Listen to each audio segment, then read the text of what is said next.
ইফতারের টেবিলে প্রতিদিন আলুর চপ বেগুনে না বানিয়ে একটু ডিফারেন্ট স্টাইলে যদি এরকম আলু আর ডিম দিয়ে ডোনাট তৈরি করে দেন তাহলে কিন্তু সবারই খুব পছন্দ হবে। আসসালামু আলাইকুম এভরিওয়ান, সবাই কেমন আছেন? নতুন আরেকটি রেসিপি শেয়ার করছি। আশা করছি এবার রেসিপিটি ভালো লাগবে। একদম মচমচে কুরকুরে এই ডোনাটটি খুব সহজে তৈরি করে নেওয়া যায়। আর যদি রেসিপি ভালো লাগে অবশ্যই কিন্তু লাইক কমেন্ট শেয়ার করতে ভুলবেন না। তো প্রথমে আমি এখানে সিদ্ধ করা আলু আর 2টি ডিম নিয়েছি।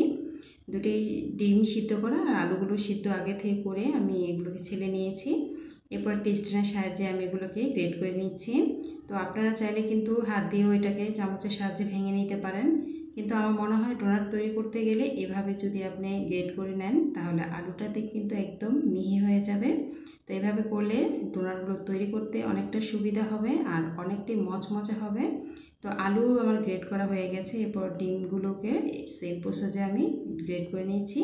দেখলে বুঝতে পারছেন। আর এটা কিন্তু বানানো একদমই সহজ, খুব সহজে কিন্তু এভাবে হয়ে যায়।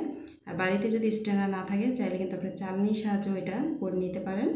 তো এরপর আমি বাকি উপকরণগুলো অ্যাড করে দিচ্ছি। এখানে আমি নিয়েছি পেঁয়াজ বেরেস্তা। আমি এখানে কাঁচা পেঁয়াজটা ব্যবহার করব না, চাইলে আপনারা সেটা দিতে পারেন। তো পেঁয়াজ বেরেস্তাকে আমি একটু হাত দিয়ে ভালো করে ভেঙে দিচ্ছি। এরপর এখানে আমি স্বাদ মতো লবণ আর সামান্য পরিমাণ হলুদ মরিচের আর ভাজা জিরার গুঁড়া দিচ্ছি। এরপর আমি এখানে দিয়ে দিব ধনিয়া পাতা কুচি। এর সাথে দিয়েছি স্বাদে ম্যাজিক মশলা যে থাকে সেটা দিয়ে দিচ্ছি 1 প্যাকেট পরিমাণ।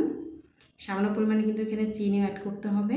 দিয়ে দিচ্ছি ভাজা মরিচের গুঁড়া, চিলি ফ্লেক্স যেটাকে বলা হয়, সেটা দিয়ে দিচ্ছি। দিয়ে দেবো 1 চামচ ব্রেড গ্রাম।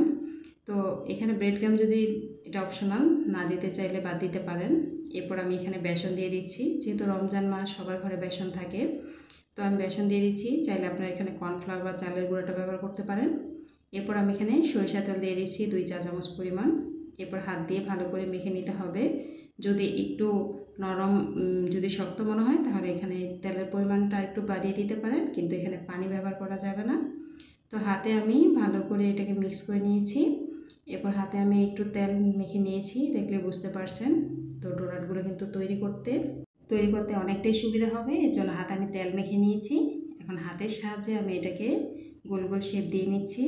চাইলে কিন্তু আপনারা যে কোনো একটি বাটিতে নিয়ে বা কোনো প্লেটে নিয়ে এটা করতে পারেন। তো আমি হাত দিয়ে খুব সহজ হয়ে যায়, তো সেভাবে করে দেখাচ্ছি আপনাদেরকে। তো আঙুলের সাহায্যে মাঝে যে অংশটা এটাকে আমি ছিদ্র করে নিয়েছি। চাইলে আপনার বোতলের মুখা দিয়ে বা আপনাদের ঘরে যদি কোনো এরকম ডিজাইন করা কোনো সাজ থাকে সেগুলো দিয়ে করতে পারেন। দেখুন আমার কিন্তু একটা ডোনাট তৈরি হয়ে গেছে। খুব সহজে এগুলোকে তৈরি করে নিলাম। তো এরকম রেসিপি দেখতে হলে অবশ্যই কিন্তু চ্যানেল ফলো করতে ভুলবেন না, আর ভিডিও শেয়ার করে দিন যেন বাকি সবাই দেখতে পারে।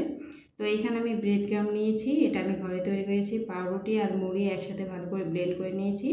চাইলে আপনারা কিনা যে বাজার কিনতে পাওয়া যায় সেই ব্রেড গ্রামও দিতে পারেন বা টোস্ট বিস্কুট দিয়ে এটা করে নিতে পারেন। তো এটাকে আমি কোনো ব্যাটার দিইনি, চাইলে কিন্তু আপনারা একটা কোট করে নিতে পারেন ডিম বা ময়দা দিয়ে। তো আমি এটা সরাসরি ব্রেড গ্রামের উপর দিয়ে এটা ভেজে নিব। দেখলে বুঝতে পারছেন এটা কিন্তু খুব সহজে এটা তৈরি করে নেওয়া যায়। দেখুন খুব সুন্দরভাবে কিন্তু একদম লেগে গেছে ব্রেড গ্রামগুলো। তো এরপর আমি তেলে ভেজে নিচ্ছি। তেলটা হালকা গরম অবস্থায় কিন্তু এগুলো দিয়ে দিতে হবে, যেহেতু এগুলো নরম খুব। তো আমি এটা কোট ব্যবহার করিনি। তো চুলার আঁচ মিডিয়াম রেখে এটাকে ভেজে নিতে হবে, দেখলে বুঝতে পারছেন। তো এরপর এগুলোকে আমি ভেজে নিচ্ছি। এ তো একদম কালারটাও খুব সুন্দর হয়েছে। তো ইফতারের টেবিলে প্রতিদিন এক ধরনের চপ না বানিয়ে কিন্তু চাইলে আপনি একটু অন্যরকম ডিফারেন্স টাইপের তৈরি করে দিতে পারেন। এগুলোকে এখন আমি তেল ঝরিয়ে তুলে নিচ্ছি। দেখুন মাশাআল্লাহ কতটা সুন্দর হয়েছে। আর এগুলো কিন্তু অনেকটাই মচমচে ক্রিসপি ভাব থাকে। তো রেসিপি ভালো লাগলে কিন্তু চ্যানেল ফলো করতে ভুলবেন না। আর এরকম সহজ সহজ রেসিপি দেখতে কেমন লাগে অবশ্যই কমেন্টসে জানিয়ে দিন। আর সবাই অবশ্যই ভিডিওটা শেয়ার করে দিন। এই তো দেখুন কতটা ক্রিসপি আপনাদের দেখিয়ে দিচ্ছি। তো কেমন হয়েছে অবশ্যই জানিয়ে দিন। আর ভালো লাগলে কিন্তু ভিডিওটি শেয়ার করে দিবেন। এরকম রেসিপি দেখতে হলে অবশ্যই আমার চ্যানেল ফলো দিয়ে রাখতে হবে। সবাই ভালো থাকবেন। আল্লাহ হাফিজ।